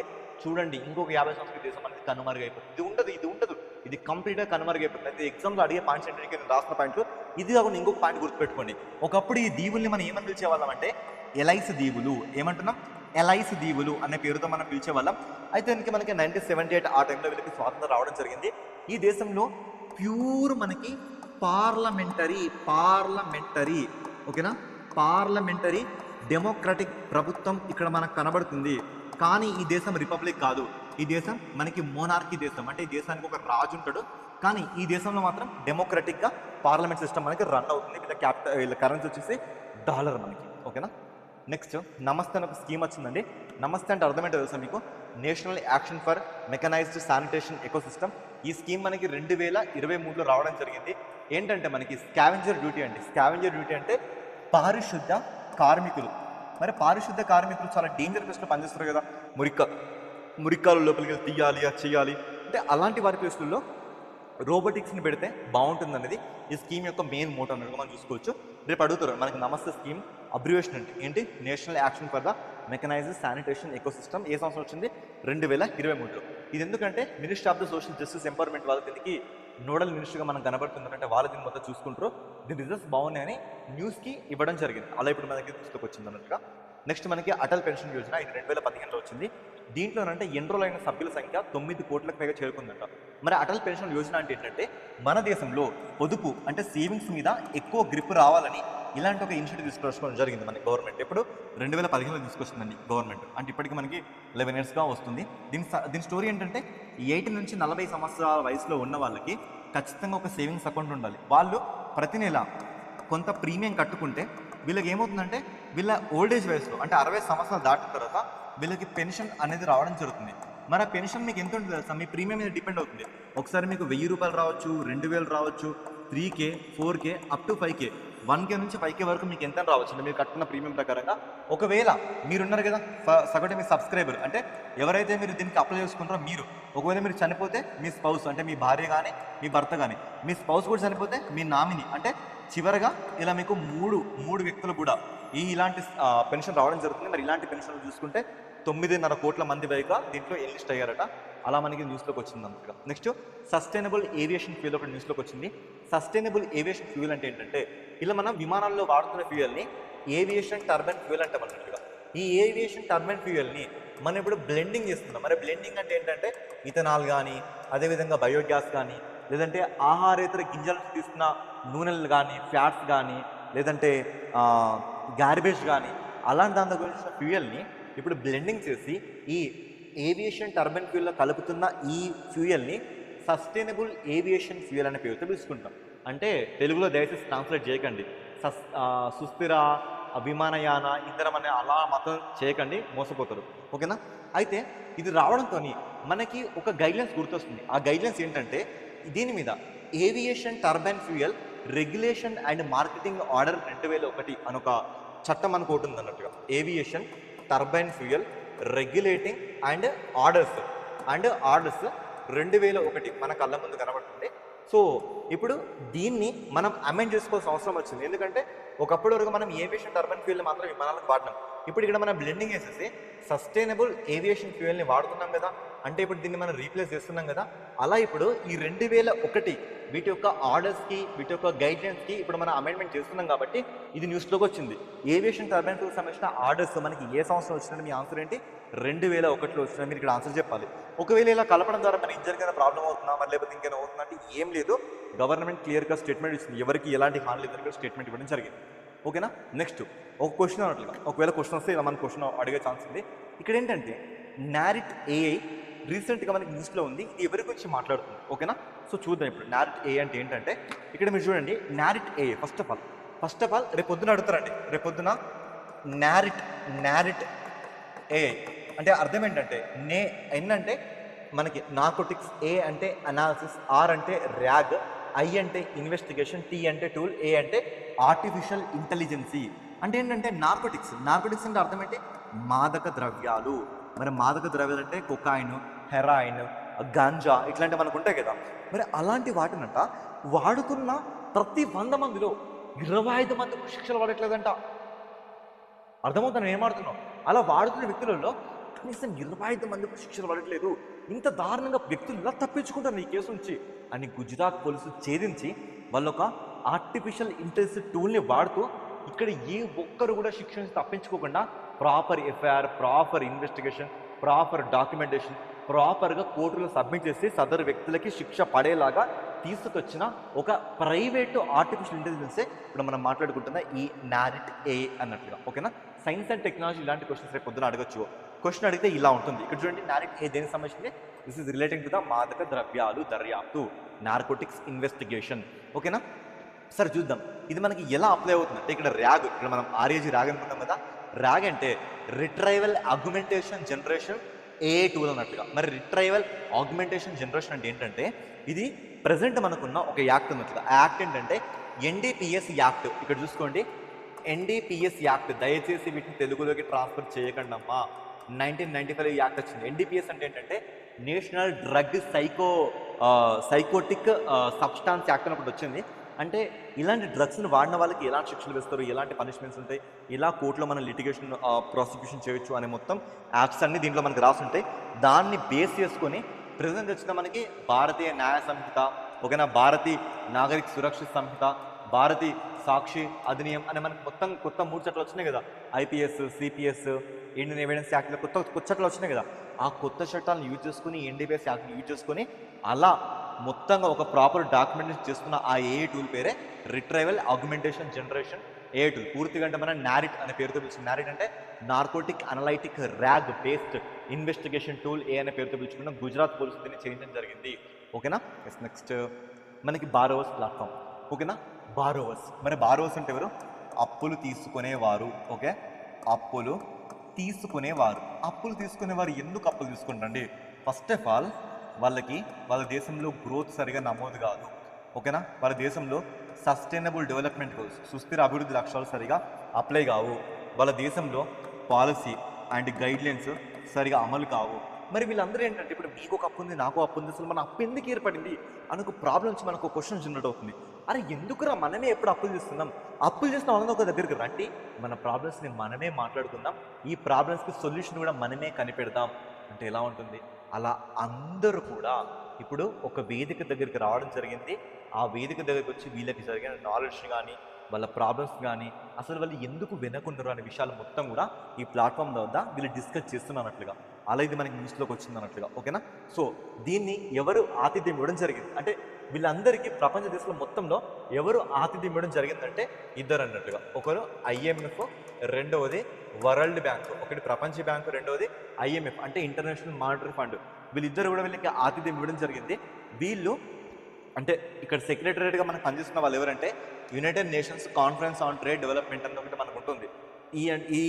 ఈ దాన్ని యూజ్ చేసుకుని ఈ ఐఎంఎఫ్, డబ్ల్యూబీ వీళ్ళు ఏంటంటే ఆతిథ్యం ఇచ్చారన్నట్టుగా. వీళ్ళు ఆతిథ్యం ఇచ్చారంటే మీరు రండి, మీకు డైలీ మీకు ఛాయ్లు, మీ బిస్కెట్లు, మీ ఫుడ్, మీరు పెట్టుకోవడానికి ఆ పోడియము, మీరు మాట్లాడుకోవడానికి ఆ వేదిక మేము అరేంజ్ చేస్తాం. ఎక్కడ అరేంజ్ చేస్తారు? Secretariat, United nations conference on trade and development దగ్గర వీళ్ళు అరేంజ్ చేయడం జరిగింది. అక్కడికి వెళ్ళి వీళ్ళు మాట్లాడుకుంటారు వాళ్ళ సమస్యలు ఏంటి, వాళ్ళ థింగ్స్ ఏంటి అన్నట్టుగా. మరి మన ప్రతిసారి వరల్డ్ బ్యాంక్ అండ్ ఐఎంఎఫ్ నుంచి ప్రతిసారి క్వశ్చన్స్ అడుగుతున్నాడు కాబట్టి కొన్ని విషయాలు గుర్తుపెట్టుకున్నాం. అసలు వరల్డ్ బ్యాంకే ఐఎంఎఫ్కి తేడా ఏంటి నేను చెప్తున్నా. లైట్గా గుర్తుపెట్టుకోండి. అత్యంత డీటెయిల్గా మీకు వెళ్ళకండి. ఇక్కడ వరల్డ్ బ్యాంక్ ఒకటి, IMF ఒకటి.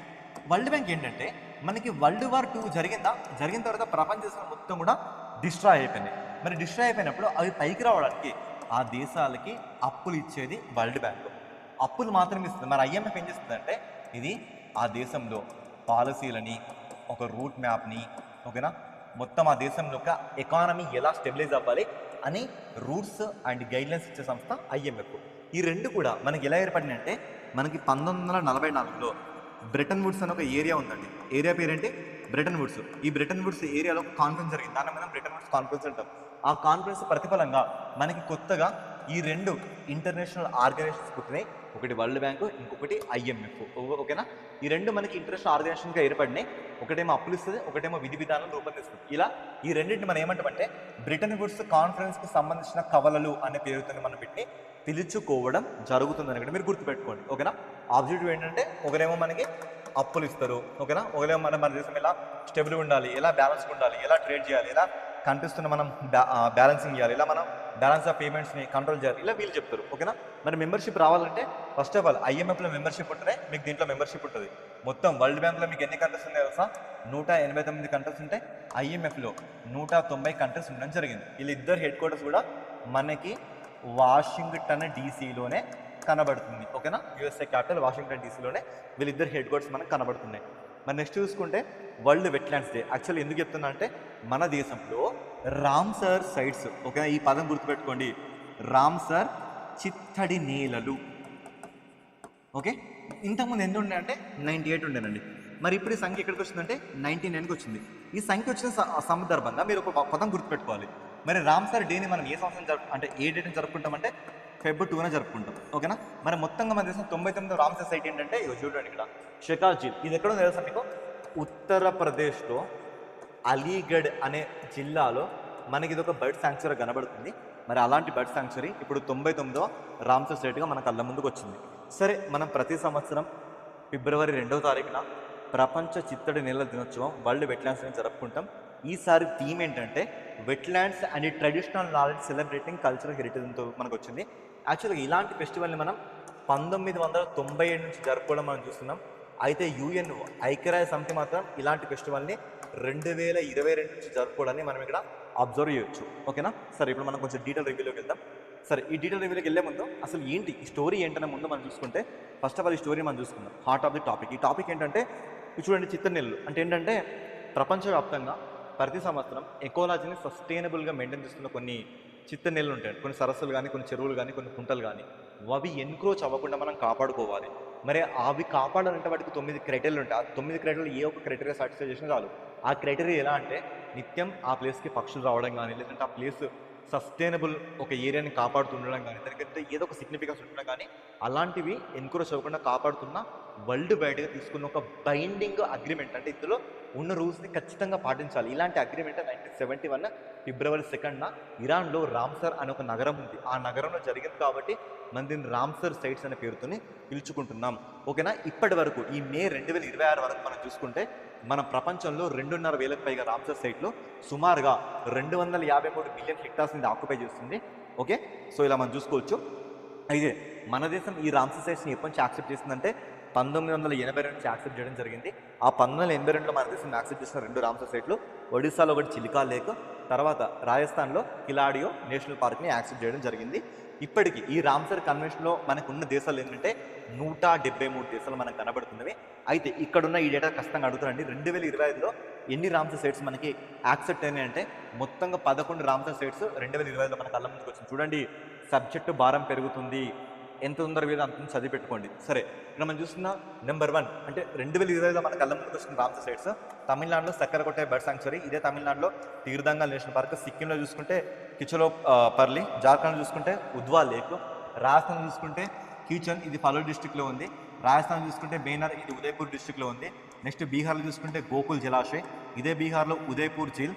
తర్వాత బీహార్లో గోగాబిల్ లేక్, రాజస్థాన్లో సిలిసేర్ లేక్. ఈ సిలిసేర్ లేక్ రాజస్థాన్లో మనకి కనబడుతుంది. ఓకే, మరి అదేవిధంగా 2025లో చివరగా ఛత్తీస్గఢ్లో పోఖ్రా జలాశయాన్ని మనం ఇక్కడ అబ్జర్వ్ చేయొచ్చు.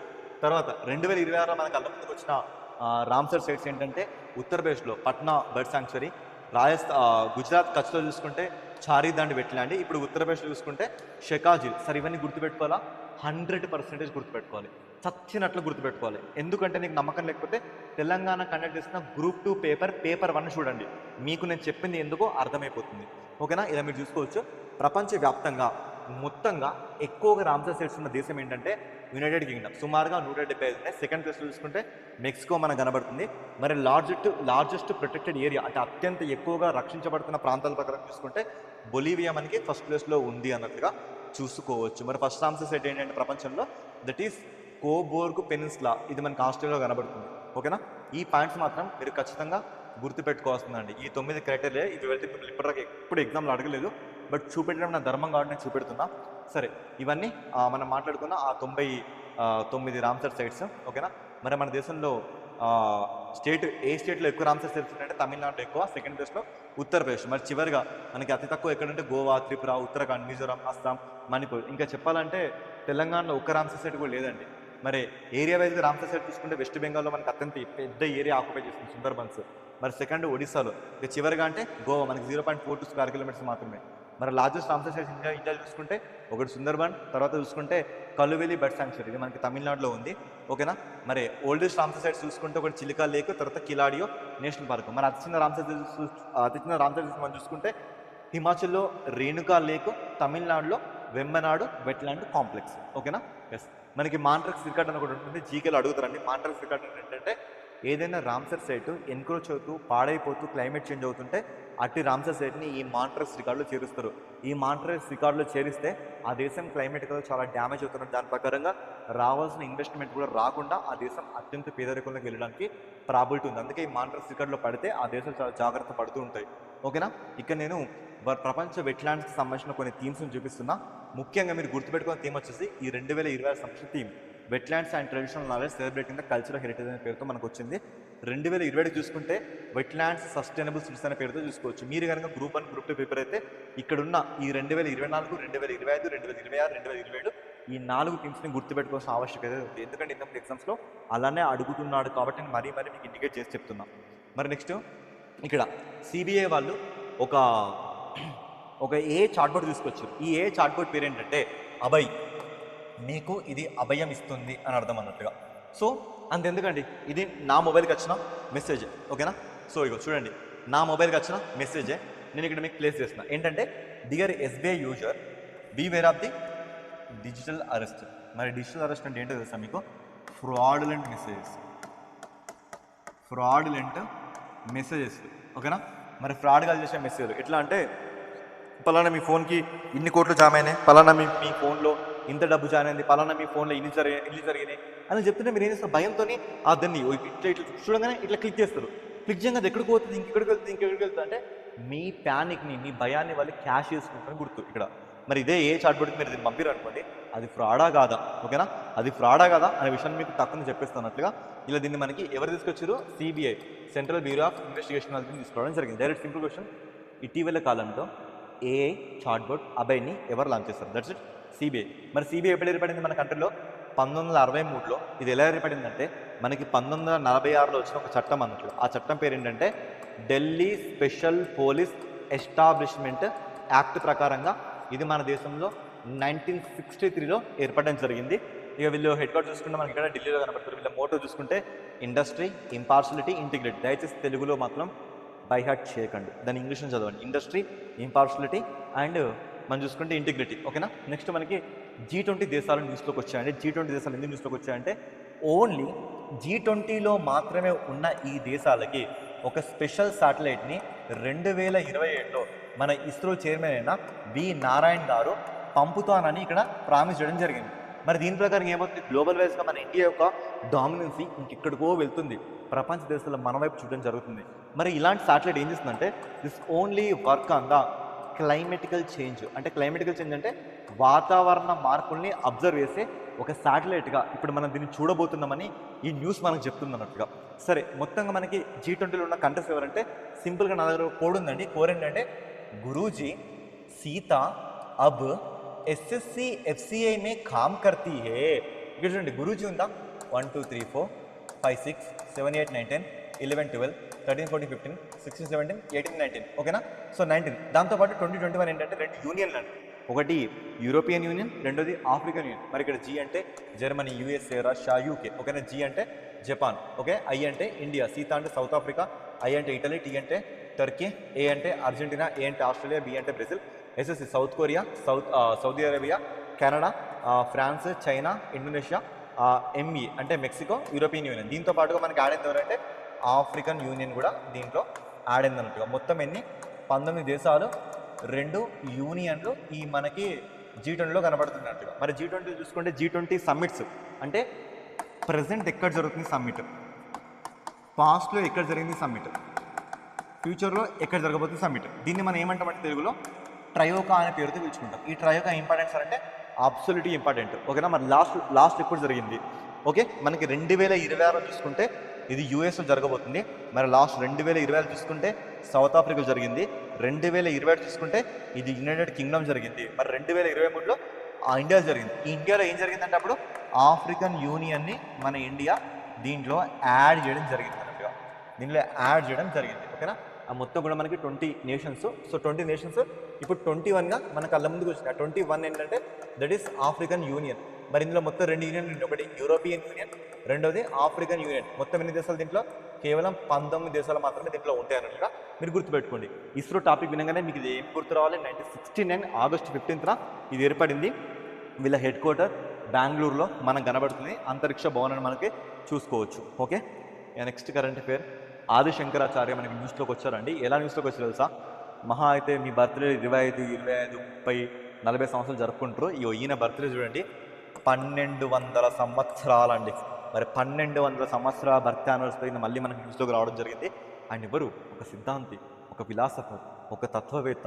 మరి ఇలాంటి వ్యక్తి ఏంటంటే మనకి 7వ, 8వ శతాబ్దంలో హిందూ మతం అనేక మూఢనమ్మకాలతో, కులాలతో కొట్టుమిట్టాడుతూ అంతమైపోయే స్టేజ్లో ఉన్నప్పుడు మొత్తంగా దాన్ని రివైవల్ చేసిన ఒక గ్రేటెస్ట్ ఆధ్యాత్మిక వేదాంతగా మనం ఇతను చూడొచ్చు. అలాంటి ఒక గ్రేటెస్ట్ పర్సనాలిటీ ఈయన. సో ఈయన గురించి మనం చూసుకుంటే ఈయన మనకి కేరళలో కలాడి అనే ఈ ఏరియాలో పుట్టడం జరిగింది. ఈయన అత్యంత చిన్న వయసులో 8 సంవత్సరాలు, 13 సంవత్సరాలు, 16 సంవత్సరాలు వేదాలను మొత్తం ఆపోసన పట్టి వాటి మీద భాష్యాలు అంటే కామెంటరీస్ రాయడం జరిగింది.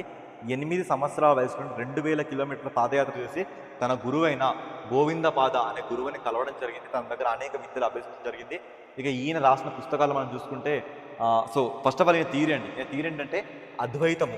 ఈయన థియరీ వచ్చేసి మనకి అద్వైతము. అద్వైతం అంటే ద్వైతము కాదు. ద్వైతం కాదంటే ఆత్మ పరమాత్మ 2 వేరు కాదు, ఇద్దరు ఒకటే, ప్రపంచం మొత్తం కూడా మాయతో సమానం అనే కొన్ని రకాలైన విషయాలను చెప్పడం జరిగింది ఓకేనా. ఈయన మనకి వేదాల మీద అనేకమైన భాషలు రాయడం జరిగింది ఓకే. ఆ కామెంటరీస్ మనం చూసుకుంటే భగవద్గీత కానీ, సో మనకి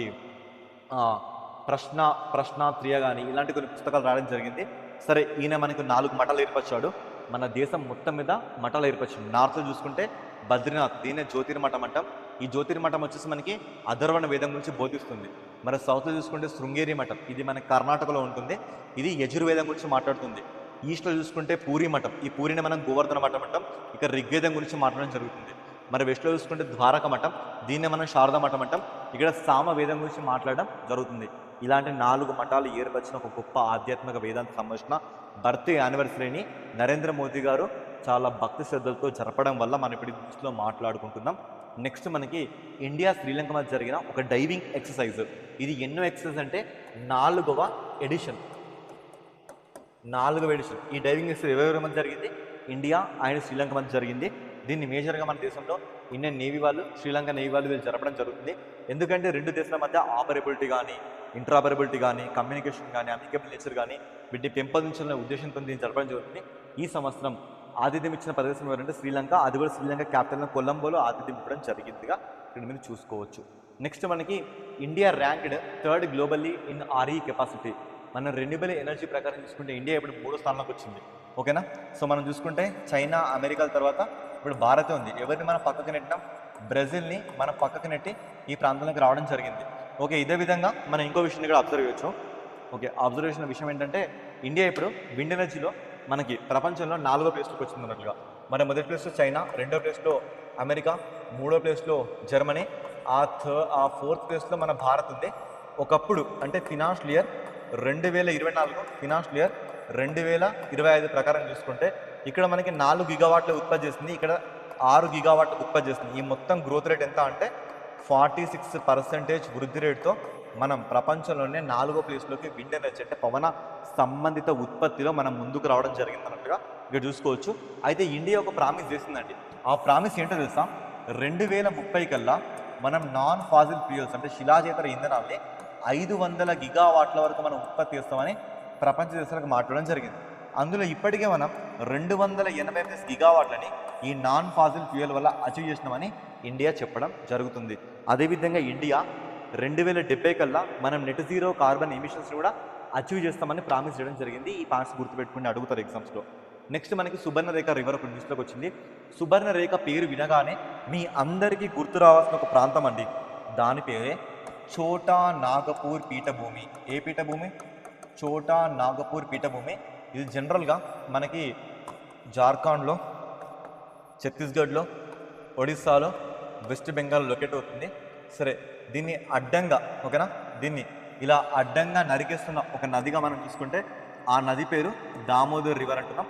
ఛోటా నాగ్పూర్ని మన దేశంలో ఏమంటామంటే దీన్ని ఖనిజాల కానాచి లేదా ఖనిజాల గిన్నె లేదా రూర్ ఆఫ్ ఇండియా అనే పేరుతో మనం దీన్ని పిలుచుకుంటాం. రూర్ ఆఫ్ ఇండియా అనే పేరుతో పిలుచుకుంటాం. ఎందుకంటే ఇక్కడ ఏ ప్లేస్లో తప్పినా మనకు ఖనిజాలు లభిస్తాయి కాబట్టి. ఈ ఛోటా నాగ్పూర్ పీఠభూమిని దామోదర్ రివర్ 2 భాగాలుగా మనకు ఖండిస్తుంది. మరి మీద భాగాన్ని మనం చూసుకుంటే ఈ భాగాన్ని హజారీబాగ్ పీఠభూమి అంటున్నాం. హజారీబాగ్ పీఠభూమి. ఈ భాగాన్ని మనం కొడెర్మా పీఠభూమి అంటున్నాం. ఈ భాగాన్ని మనం పలమావు పీఠభూమి అంటున్నాం. ఈ భాగాన్ని మనం రాంచీ పీఠభూమి అంటున్నాం. ఎస్, గుర్తొస్తుందా? Ranchi it's capital for the Jharkhand. Ranchi అని మీకు గుర్తొస్తున్న ఒక ఫేమస్ క్రికెటర్ ఎవరు? మహేందర్ సింగ్ ధోని, ఎంఎస్ ధోని మీకు గుర్తు రావాలి. మరి ఇలాంటి రాంచీ ఏ నది ఒడ్డు ఉంది మాస్టర్ అంటే దట్ ఈస్ సుబర్ణరేఖ రివర్. మరి సుబర్ణరేఖ, మరి సుబర్ణ అంటే అర్థం ఏంటో తెలుసా? గోల్డ్. రేఖ అంటే లైన్, అంటే గోల్డ్ ప్రవహిస్తున్న లైన్ రేఖ లాంటి దానివి అని అర్థం అన్నట్టుగా. ఈ సుబర్ణ రేఖ దగ్గర ఈ బ్రిటిషర్స్ వరల్డ్ వార్ 2 టైంలో కొన్ని బాంబుల్ని ఈ ప్లేస్లో సెటిల్ చేయడం జరిగింది. ఆ బాంబుల్ని రిమూవ్ చేసుకున్న టైంలో ఇది మళ్ళీ ఇప్పుడు మనకి న్యూస్లోకి వచ్చింది. అలాగే ఇక్కడ మనం చూసుకుంటున్నాం. ఓకేనా? ఎస్, ఇది మనకి 395 కిలోమీటర్లు ప్రవహిస్తూ ఇది మనకి బే ఆఫ్ బెంగాల్లో మర్జ్ అవుతుంది. ఓకేనా?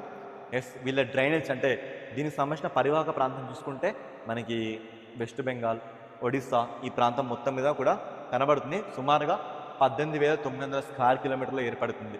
నెక్స్ట్ ఇక్కడ చూసుకుంటే మనకి దీన్ని మనం హనీ బ్యాడ్జర్ అనే పేరుతో పిలుచుకుంటాం.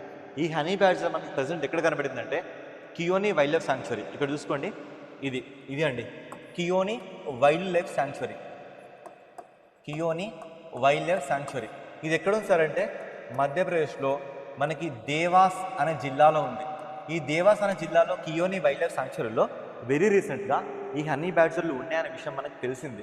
మరి అలా ఇది ఇప్పుడు మన న్యూస్లోకి వచ్చినట్టుగా హనీ బ్యాడ్జర్స్ వీటి సైంటిఫిక్ నేమ్ ఏంటంటే మెల్లిగోరా కెపెన్సిస్ అనే పేరుతోని మనం పిలుచుకుంటాం. జనరల్గా వీటి దగ్గర జాతిని మనం స్కంక్స్ అనే పేరుతో పిలుచుకుంటాం. ఇలాంటి జంతువులు స్కంక్స్. ఓకేనా? సో ఈ హనీ బ్యాడ్జర్స్ మనకి మన దేశంలో కియోని వైల్డ్ లైఫ్ శాంక్చురీలో కనబడుతున్నవి. ఇది మనకి మధ్యప్రదేశ్లో ఉంది. ఓకే, ఈ హనీ బ్యాడ్జర్స్ ఇవి మనకి ఎక్కడెక్కడ కనబడుతుంటే సౌత్ ఆఫ్రికాలో కానీ, ఆసియాలో కానీ, ఇండియాలో కానీ, ఇలాంటి మొరాకోలో కానీ ప్లేస్లో మనకు కనబడుతుంటే వీటికి 4 కాళ్ళు. సో చూడండి, ఈ రకంగా ఇవి మనకుంటే ఇవి కూడా హంటింగ్ చేసే యానిమల్స్. జనరల్గా ఇవి మనకి ఐయుసిఎన్ రెడ్ లిస్ట్లో చూసుకుంటే లీస్ట్ కన్సర్న్లో కనబడుతుంది. మరి ఐయుసిఎన్ ఏంటి? ఇంటర్నేషనల్ యూనియన్ కన్సర్వింగ్ నేచర్ 1948లో ఏర్పడింది. మనకి ఇక్కడ ఇది చూసుకుంటే 1964 నుంచి ఇది రెడ్ డేటా బుక్ని పబ్లిష్ చేయడం జరుగుతుంది. స్విట్జర్లాండ్లో గ్లాండ్ అనే సిటీలో దీని హెడ్ క్వార్టర్ కనబడుతుంది. ఈ రెడ్ డేటా బుక్ని మనం 1964 నుంచి పబ్లిష్ చేస్తున్నాం. ఈ రెడ్ డేటా బుక్ ప్రకారంగా లీస్ట్ కన్సర్న్లో ఇది మనకు కనబడుతుంది. కియోని వైల్డ్ లైఫ్ శాంక్చురీ ఎక్కడుందని మీ ఆన్సర్ ఏంటి? మధ్యప్రదేశ్లో ఉంది. హనీ బ్యాడ్జర్స్ ఈ ప్లేస్లో మనకు కనబడుతుంది మన ఇండియాలో. ఈ విషయాన్ని మీరు గుర్తుపెట్టుకోండి. నెక్స్ట్ మనకి కెండులీఫ్ న్యూస్లోకి వస్తుంది. కెండులీఫ్ అంటే ఏంటంటే చూడండి, కరీంనగర్, వరంగల్ ఈ ప్రాంతం చాలామంది మహిళలు బీడీ కార్మికులు కనబడతారు. వాళ్ళు జనరల్గా తునికాకు అని ఒక ఆకుని యూజ్ చేయడం జరుగుతుంది.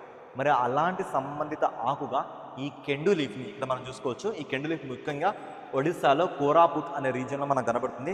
ఈ కెండు లీఫ్కి సంబంధించిన నిజమైన అధికారాలు చేజించుకోవడానికి ఆ ప్రాంతంలో గిరిజనులు చాలా ట్రయల్ చేస్తున్నట్లుగా. మరి అలా ట్రయల్ చేస్తున్న ఈ కాంటెక్స్లో ఇది మనకి న్యూస్లోకి వస్తుంది. కెండు అనేది ఏంటంటే వాళ్ళకి సంబంధించిన ఒక గొప్ప ఆర్థిక వనరుగా మనం ఇక్కడ చూసుకోవచ్చు. ముఖ్యంగా దీన్ని బీడీలో మనం వాడుతున్నట్లుగా మనం దీన్ని అబ్జర్వ్ చేయొచ్చు అన్నట్లుగా. ఓకేనా? సో కెండు లీఫ్ అంటే ఏంటి? ఇది ఎక్కడ ఉందంటే మీ ఆన్సర్ ఏంటి? ఇది ఒడిస్సాలో ఇటీవల కాలంలో ఒక ఇష్యూ వల్ల న్యూస్లోకి వస్తుందని మీరు చెప్పొచ్చు. ఇక్కడ చూసుకుందాం మనం ఇంతకుముందు మనం మాట్లాడుకున్నాం కదా విశ్వసూత్ర వ్యూస్ ఆఫ్ ఇండియా అని ఒకటి.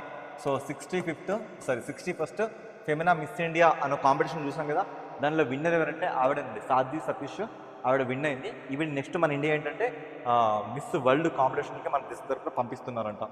ఓకేనా. నెక్స్ట్ మనకి ఏప్రిల్ 22వ తారీఖున మన ప్రపంచ భూమి దినోత్సవాన్ని సందర్భంగా ఇది కరెంట్ అఫైర్స్లోకి వచ్చింది. వరల్డ్ ఎర్త్ డే ఏ సంవత్సరం ఏ డేట్ని జరుపుకుంటామంటే ఏప్రిల్ 22వ తారీఖున మనం జరుపుకుంటానికి ఇక్కడ మీరు ఆన్సర్ చేయాలి. ఈ సంవత్సరం థీమ్ ఏంటంటే అవర్ పవర్ అవర్ ప్లానెట్. చూసుకోండి ఇక్కడ నేను ఏం చెప్తున్నా ఇవి మాత్రం ఇంపార్టెంట్ అండి. ఇంతకు మించి ఇంకొక పాయింట్ మీరు ముందుకెళ్ళకండి, ఎందుకంటే మన టాపిక్ ఒకటే. 7 రోజుల కరెంట్ అఫైర్స్ని మనం ఒక గంట క్లాస్లో కవర్ చేయబోతున్నాం కాబట్టి ఎక్కువ విషయాలు చాలా తక్కువ టైంలో మనం మాట్లాడుకుందాం. గన్ షాట్ క్వశ్చన్స్ మాత్రం మనం మాట్లాడుకుందాం. వరల్డ్ ఎర్త్ డే మనం ఎప్పుడు సెలబ్రేట్ చేసుకుంటాం? ప్రతి సంవత్సరం ఏప్రిల్ 22వ తారీఖున సెలబ్రేట్ చేసుకుంటాం. ఈసారి మన థీమ్ ఏంటి? అవర్ పవర్ అవర్ ఫ్యూచర్ అనే పేరుతోనే అవసరం. అవర్ పవర్ అవర్ ప్లాంట్ అనే పేరుతో మన న్యూస్లోకి వచ్చింది. నెక్స్ట్ మనకి అంటే ఈరోజు అంటే మే 1 ఈ తారీఖున మనం ఏంటంటే తథాగతుడు అంటే బుద్ధునికి సంబంధించిన కొన్ని రూపాలండి.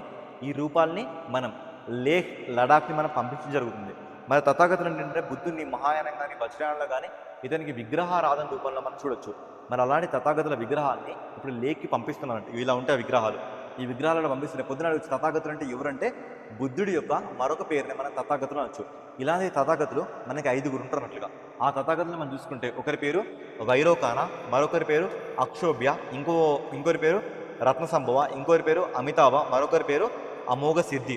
వీళ్ళు ఎలా అంటే మనకున్న 4 దిక్కుల ప్రకారంగా వీళ్ళని 4 దిక్కులకు అమరుస్తారు. ఇదొక దిక్కు, ఇది సెంట్రల్, ఇది north, south, east, west, central. ఈ సెంట్రల్లో ఉన్నవాడిని మనం వైరోకానా అనే పేరుతో పిలుచుకుంటాం. ఈస్ట్లో ఉంటే అక్షోభ్య అంటున్నాం, అదే సౌత్లో ఉంటే రత్నసంభవ అంటున్నాం, మరి వెస్ట్లో ఉంటే అమితాభ అంటున్నాం, నార్త్లో ఉంటే అమోఘ సిద్ధి అంటున్నాం. వీళ్ళు ఏంటంటే మనకి వజ్రయానం కానీ మహాయానం కానీ బుద్ధుని ఇలా కీర్తించిందంటే తన ఒక దైవాంశ సంబుతులు దేవుడే కిందికి వచ్చిన నారాయణుడి యొక్క దశావతారంలో ఒక అవతారం అని చిత్రీకరించింది. మరి అలాంటి బుద్ధుడికి తథాగతులు అంటే తతము తెలిసినవాడు. తతం అంటే పుట్టుక మరియు మరణం, ఈ రెండింటికి సంబంధించిన జ్ఞానం తెలిసిన ఒక గొప్ప వేదాంతిగా మనం ఇక్కడ బుద్ధిని చిత్రీకరిస్తున్నాం. మరి అలాంటి బుద్ధిని తథాగతులుగా మనం పూజిస్తున్నాం కాబట్టి ఇది మన దృష్టిలోకి వచ్చింది. ఆ తథాగతులు ఎంతమంది మనం కనబడుతుంటే 5గురు కనబడుతారు. వెరీ రీసెంట్గా బుద్ధ పూర్ణిమ మన లదాఖ్ లేహ్లో జరుపుకుంటున్నాం. అలాంటి ప్లేస్కి ఈ 5 తథాగతుల విగ్రహాలను తీసుకెళ్ళడం జరిగిందని ఇక్కడ మనం చూసుకోవచ్చు. ఇలా ఉంటాయి తథాగతుల విగ్రహాలు. ఓకేనా. ఇక్కడ వైరోకామ, అక్షోభ్య, రత్నసంభవ, ఓకే. తర్వాత చూసుకుంటే అమితాభ, ఇక్కడ చూసుకుంటే అమోఘ సిద్ధి, ఇలాంటి విగ్రహాలని మనం ఆ ప్లేస్కి పంపించడం జరిగిందిగా మనం గుర్తు పెట్టుకోవచ్చు. సో గాయస్, ఇవి ఈ 10 రోజుల సంబంధించిన కొన్ని ఇంపార్టెంట్ కరెంట్ అఫైర్స్. ఈ ఇంపార్టెంట్ కరెంట్ అఫైర్స్ మీరు ఏ ఎగ్జామ్కైనా వెళ్ళండి, ఖచ్చితంగా మీరు 4 నుంచి 5 మార్కులు గెయిన్ చేసుకోవడానికి మనకి ఆస్కారం ఉంటుంది. ఇలాంటి కంటెంట్ మన ఛానల్లో ప్రతి వారం మనం షెడ్యూల్ చేయడం జరుగుతుంది. ఖచ్చితంగా అందరూ ఫాలో అవ్వండి. మా యాప్ అండ్ ఛానల్ తరపున మేము మిమ్మల్ని అడుగుతున్న రిక్వెస్ట్ ఏంటంటే, సో ఇలాంటి కంటెంట్ మీకు యూస్ఫుల్గా ఉంది అనుకుంటే ఖచ్చితంగా మీకు తెలిసిన వాట్సాప్ గ్రూప్స్లో కానీ టెలిగ్రామ్ గ్రూప్స్లో కానీ మా లింక్స్ని షేర్ చేయండి. ఇంత దూరం వచ్చి మీకు కంటెంట్ నచ్చితే మాత్రం ఖచ్చితంగా ఒక లైక్ ఇవ్వండి. ముఖ్యంగా మేము మాట్లాడే టాపిక్స్ ఆర్ఆర్బీ గ్రూప్ డి కానీ ఎస్ఎస్సి జీడీ కానీ ఎస్ఐపిసి కానీ ఈ కాంటెక్స్ట్లో మేము డిస్కస్ చేయడం జరిగింది. ఓకేనా. Thank you. మళ్ళీ నెక్స్ట్ వారం అంటే మే 8 అంటే మే 1 మే 7 వరకు ఉన్న కరెంట్ అఫైర్స్ని మళ్ళీ మే 8 తర్వాత మే 22 ఆ తర్వాత మే 31 ఇలాంటి డేట్స్లో మనం మిగతా అంటే ఎవరైతే వారంలో కరెంట్ అఫైర్స్కి టైం కేటాయించారో వాళ్ళకి మాత్రం దిస్ ద బెస్ట్ పోడియంగా నేను చెప్తాను. ఇక్కడ మీకు తెలుగు ఇంగ్లీష్ లాంటి ప్రాబ్లం లేదు. నేను ప్రతిదాన్ని మీకు తెలుగు ఇంగ్లీష్లో మీకు చెప్పడం జరిగింది కాబట్టి అలానే నోట్ చేసుకోండి. అంతవరకు మాత్రమే నోట్ చేసుకోండి. ఓకేనా. Thank you. మళ్ళీ మనం నెక్స్ట్ సెషన్లో కలుసుకుందాం. Until then keep showing your love towards us. Thank you so much. This is your Shan sir.